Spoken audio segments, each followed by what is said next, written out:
নম্বর কথা, যখন তোমরা নামাজের আযান হয়ে যাবে তখন কোন দিকে না দিকে তোমরা জামাতে নামাজ আদায় করবা। বলে আলহামদুলিল্লাহ। দ্বিতীয় নম্বর হচ্ছে, যখন যে পরিবেশে তোমাদের সময় এসে যাবে ওই সময়ে সেখানেই তোমরা সিজদায় অবনত হবে। এই দুইটা খেয়াল তোমরা যদি রাখতে পারো তো সাহাবায়ে কেরাম কোনদিন মৃত্যু পর্যন্ত শয়তান ধোঁকা দিয়ে বোকা বানাতে পারবে না। প্রিয় মুসলিম কেরাম, আজকে আমরা দেখেছি, আমরা শুনেছি, আমরা বিভিন্নভাবে ব্যস্ত হয়েছি। আযান যখন হয়ে যায় মসজিদ ঘরে আসার তো কথা ছিল, কিন্তু আসার যেই নিয়ত করেছে ওদের মধ্যে শয়তান ধোঁকা দিয়েছে। নামাজ না পড়ে একটু সময় যদি অন্য জায়গায় অতিবাহিত করা যায় তাহলে ভালো হবে। খেলে ঠুলে নিয়ে চলে গেল, নামাজের সময় দেখা গেল সময় হয়েছে কিন্তু জামাত ছুটে গেছে। পরে চিন্তা করলেন নামাজই হলাম না, তাকে তো তার সামনে তো দেখবো।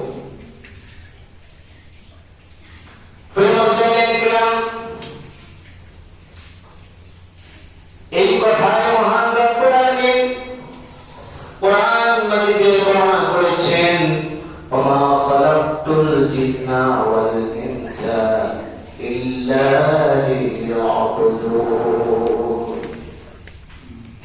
মানুষ তথা জিনকে আল্লাহ তাআলা সৃষ্টি করেছেন ইবাদত যদি ছুটে যায়, ইবাদত যদি না করতে পারি তাহলে আমরা মুসলমান হয়েছি, আমরা মুসলমান হলাম, মুমিন হতে পারলাম না। কিন্তু মুসলমান হয়েছি, মুমিন হওয়ার জন্য কোন লাগবে?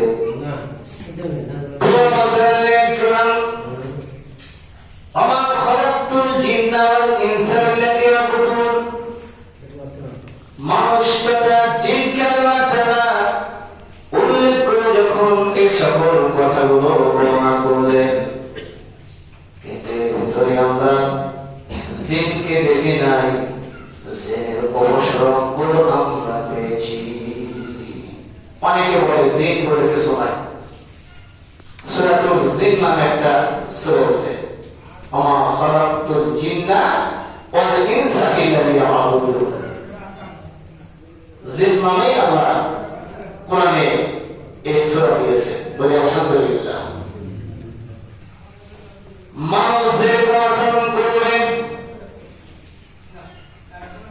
মানুষ যেগুলো করবে,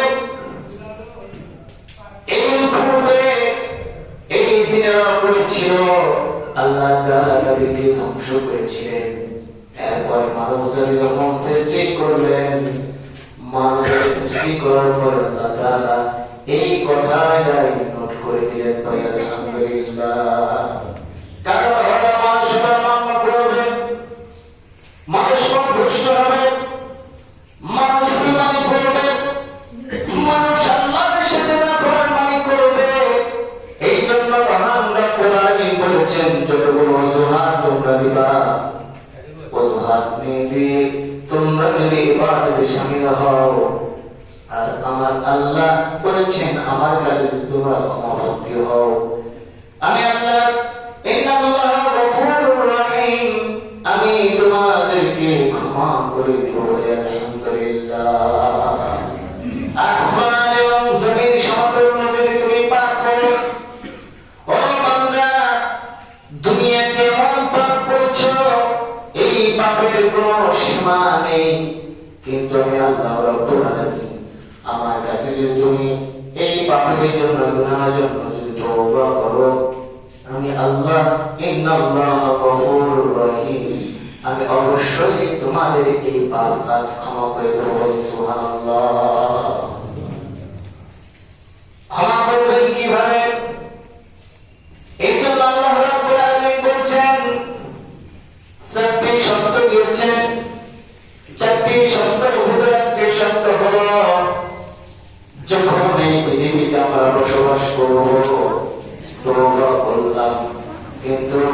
পরবর্তীতে আবার কোনায় লিপ্ত হলাম, আবার তওবা করলাম, আবার ওই কোনায় লিপ্ত হলাম, আবার তওবা করলাম, আবার ওই গুনাহে লিপ্ত হয়ে গেলাম।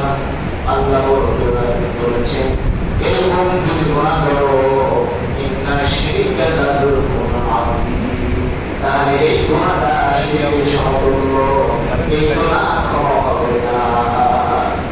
সব গুনাহ আল্লাহ তাআলা ক্ষমা করে দিতে পারে, কিন্তু শিরকের গুনাহ আল্লাহ তাআলা ক্ষমা করবেন না। তারা একবার তওবা করলেন,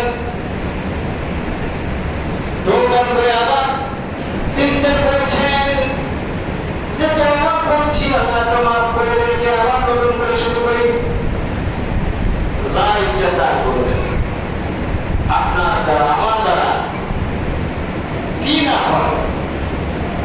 যদি আল্লাহর ভয় থাকে, যদি মুমিন হন, তাহলে আল্লাহ কখনোই ওই খারাপ কাজগুলো আমরা নিয়ে আসতে পারবো না।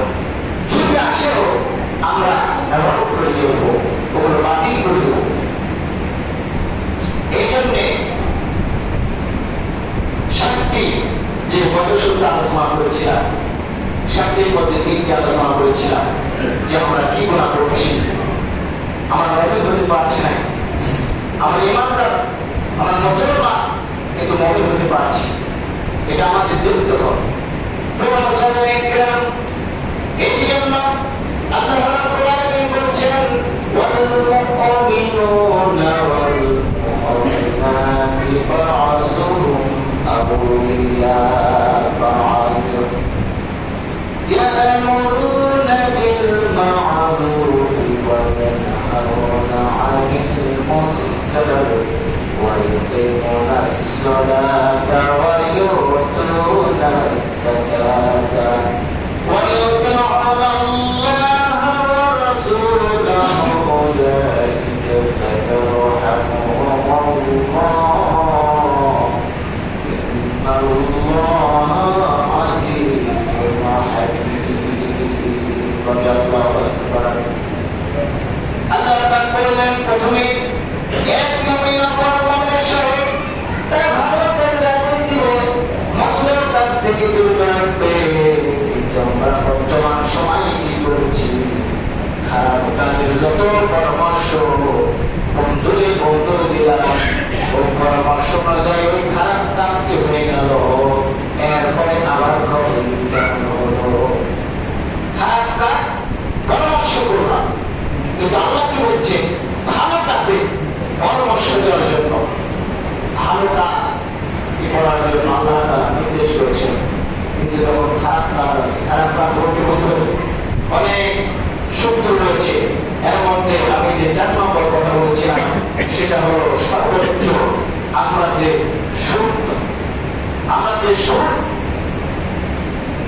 ইচ্ছা মতন আমরা খাচ্ছি। রাসূল আকরাম সাল্লাল্লাহু আলাইহি ওয়াসাল্লাম বলেছেন কিয়ামতের একদিন আলামত হইতে বুঝতে হবে, যেমন একটি সময় আসবে, রাসূল আকরাম সাল্লাল্লাহু বলেছেন যে এমন একটি সময় আসবে, সেই সময়ে সুদকে তারা হালাল মনে করে সবার বাড়ি বাড়ি যেতে হবে। সুদ কি হবে? হালাল মনে করবে, ঘরে ঘরে হবে। রাসূলুল্লাহ সাল্লাল্লাহু আলাইহি ওয়াসাল্লাম বলছেন ঘরে ঘরে যখন সুদ হবে, সুদ আসবে, তখন তোমরা বুঝে নেবে যে আর বেশি সময় নাই, সেটা কিয়ামতের আলামতের লক্ষণ। এখন বিভিন্ন ভাবে বলা যায় যে হযরত মুসা আলাইহিস সালামের সময় এক অনুসারী ছিলেন। এই হলো যখন অপরাধ করতেন তখন ওই ইহুদির কাছে যে বলতেন যে আমাকে কিছু টাকা দান, কিছু অর্থ দান, এর বিনিময়ে মোটা কিছু হতো না। এখন ধরে আপনি 1 লক্ষ টাকা নিয়েছেন, এখন এই টাকাটা আপনি 20,000 টাকা আপনি দিয়ে দিন, এই যে সুখ নিচ্ছেন, খেয়ে মজা পাচ্ছেন, কিন্তু ওই সময় ওই মশা যে ভক্ত ছিল ওই লোকটা এবার মুক্ত। এবার মোসাফি সালাম বলছেন, তুমি একটা খেলা করো, এত কষ্টের মধ্যে থাকো, তোমার হয়েছেটাকে আমি একটু শুনতে চাই। এবার বলছে যে আমি যখন খেলা করি, আমি যখন অবাধ করি, তখন আমি হাত ধরে আসি অপর বন্ধুর কাছে, যে কোন বন্ধু আছে আমাকে একটু হেল্প করবে। কিন্তু দেখা গেল কোন বন্ধু খুঁজে পাওয়া যায় না। টাকা যখন দেবি, টাকার অঙ্কটা যদি বাড়িয়ে দিই, তখন আমাকে এই টাকাটা চাই, এছাড়া তো ভয় নাই।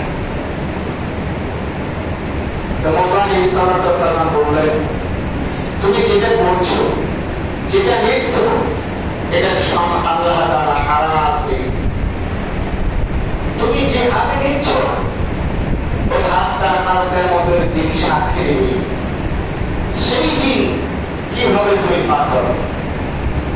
এবার বললেন, হুজুর আমি তো শুনতেই পারি না, আমার সেটা দেখা হবে। আমি যখন এই অঙ্কগুলো বেশি বলি তখন আমার টাকা চাই।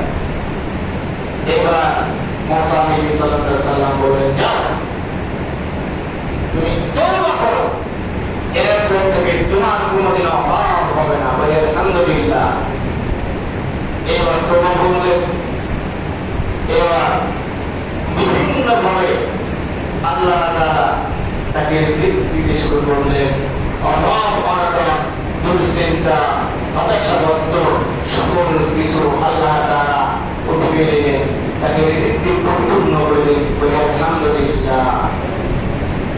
আমরা মনে করি যেটা ছাড়া হয়তো বাদ বই না, মরে যাব। আসলে রাসূল আকরাম সাল্লাল্লাহু আলাইহি ওয়াসাল্লাম যতগুলো দিক দেখেছেন, ওই দিকের ভিতর থেকে একটি দিক সর্বোচ্চ খারাপ করে ঘোষণা করছেন। তার ভিতরে মহান আল্লাহ এটাকে নিকৃষ্ট করে ঘোষণা দিয়েছেন। সুখ এমন একটি জিনিস যা মানুষের ঈমান হরণ করে, মানুষের শারীরিক সুস্থতাও সেখান থেকে আস্তে আস্তে লোপ করে থাকে। মানুষের ব্রেন থেকে শুরু করে, মানুষের শারীরিক সমস্যা থেকে শুরু করে সকল দিক থেকে এই সুখটা মানুষকে এক সামলায় এবং এই সুখটা মানুষকে ধ্বংস করে। এবং মুসল্লিরা আজকে দেখেন বিভিন্ন এই বাংলাদেশের কথাই বলছি, বিভিন্ন সমাধি আছে, যে সমাধি তারা লাভের আশায় নিয়ে কারো বাড়ি ঘর খেয়ে বাড়াইছে, না হলে দেখা যাচ্ছে যে অর্ধেক দিয়েছে